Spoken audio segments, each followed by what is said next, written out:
Bonjour, je m'appelle Michel Parent et je signe mes créations du nom d'artiste MP, qui se trouve à être la phonétique de mes initiales. Bienvenue et merci de visiter la seconde édition de l'exposition collective Les Porteurs d'Histoire. Avant de vous inviter à visionner mes archives de création, j'aimerais féliciter les artistes engagés puis la Société du Musée du Grand Châteauguay d'avoir choisi de maintenir et d'adapter l'organisation d'une exposition collective en pleine période de pandémie.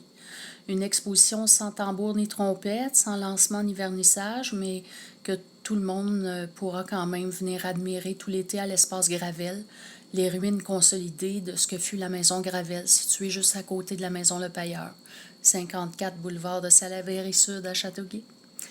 Bon, maintenant, je vous invite autour de ma porte. Je l'ai intitulée « Déconfinement d'une improvisation ». Cette œuvre a comme première particularité d'avoir bénéficié d'un mélange de surplus de temps libre puis du désir d'au moins sortir d'entre les murs de ma maison, sans toutefois m'éloigner puis en respectant la distanciation sociale. J'en ai profité pour me lancer dans un projet poussiéreux à souhait. La vieille porte de bois que j'ai choisie comme support pour mon œuvre avait séjourné longtemps dans la grange de ma mère à Saint-Jean-de-Matha. Lorsque j'en ai pris possession, elle contenait quelques carreaux de verre rose qu'on y avait ajoutés dans un effort de restauration, puis une multitude de chiures d'oiseaux, la grange de ma mère étant pleine d'hirondelles. J'ignore l'origine de la porte. Tout ce que je sais, c'est que le modèle n'est pas conventionnel, que sa dimension ne correspond pas aux standards contemporains, que le temps y a laissé ses traces, puis qu'elle a dû s'ouvrir et se refermer sur un gros paquet d'histoires. Je savais, en plantant mon ciseau de bois dedans, que j'allais tenter de conserver de ces traces-là du passage du temps puis d'une histoire passée. D'un côté, un vernis épais avait préservé la qualité du grain du bois, puis de l'autre, une peinture verte s'écaillait, et c'est justement de ce côté que j'ai décidé d'attaquer le projet. La vieille peinture écaillée, ça m'interpelle profondément. C'est le passé au présent, ou une trace, ou la preuve d'un avant. Bref, je savais au premier coup de ciseau que j'allais conserver des zones vertes, que ça demeurerait, que ça serait inclus dans mon projet de transformation.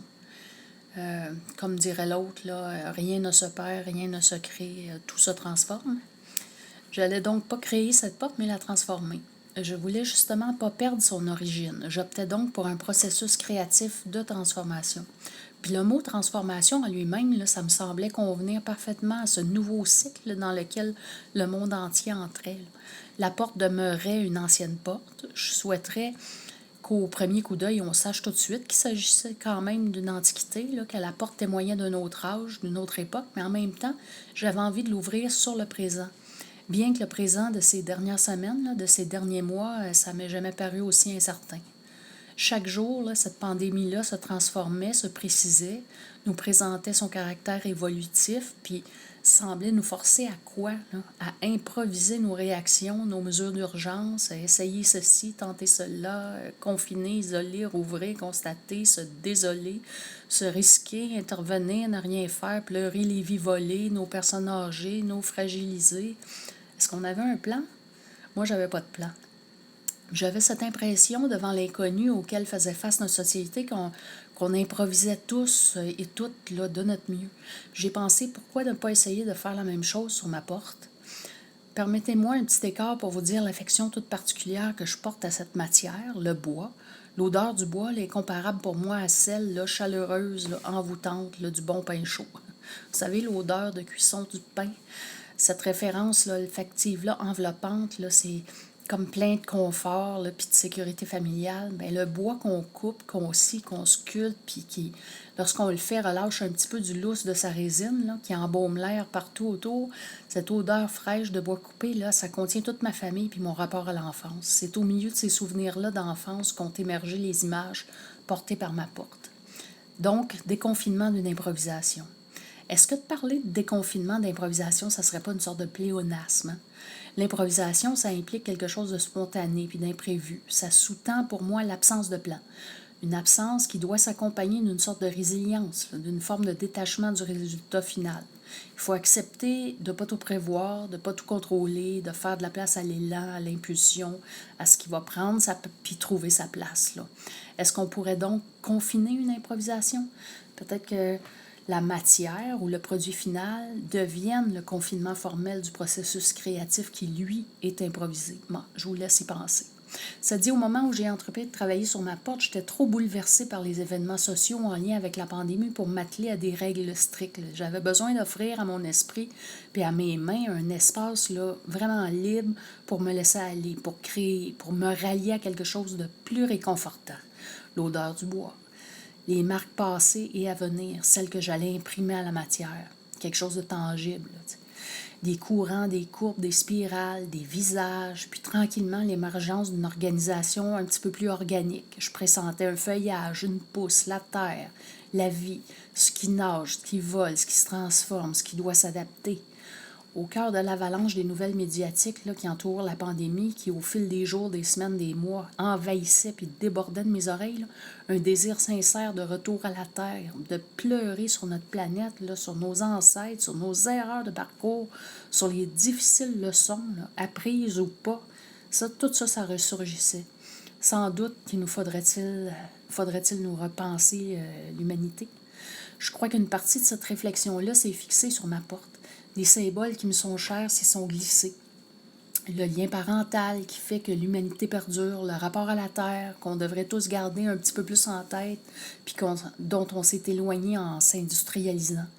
Le poisson qui se meurt dans son silence, la nature qui revendique tout de même sa place, les libellules, les sentinelles vigilantes qui parcourent le ciel.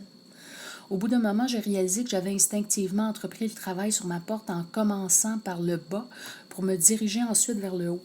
C'était pas planifié, c'est juste arrivé comme ça, mais ensuite j'ai pensé que ça suivait un processus de construction normal. L'œuvre installait sa fondation. Puis j'ai fait face à une assez grande densité de formes, comme l'impression d'ouvrir une porte sur un placard dans lequel j'avais passé ma vie à empiler un paquet d'affaires.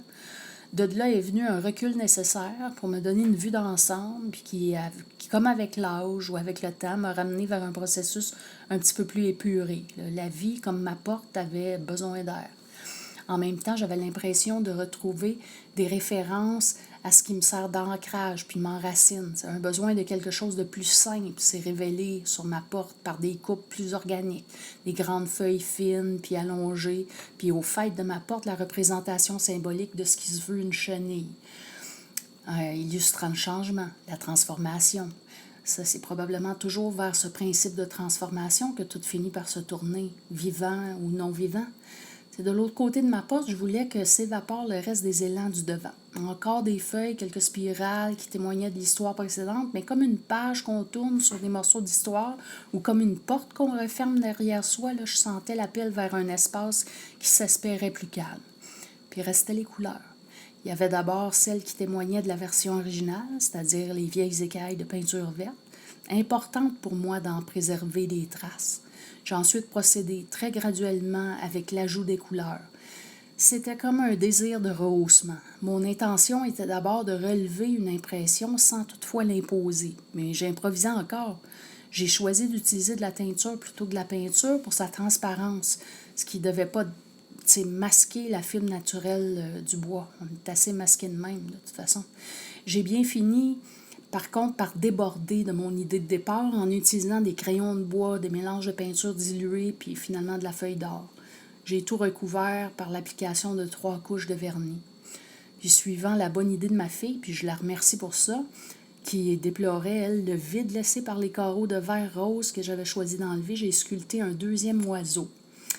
Et puis, à même une planche de vieille grange. Puis il vient probablement vous raconter sa propre version de l'histoire de ma porte. J'espère que la visite fut agréable pour vous. Merci beaucoup.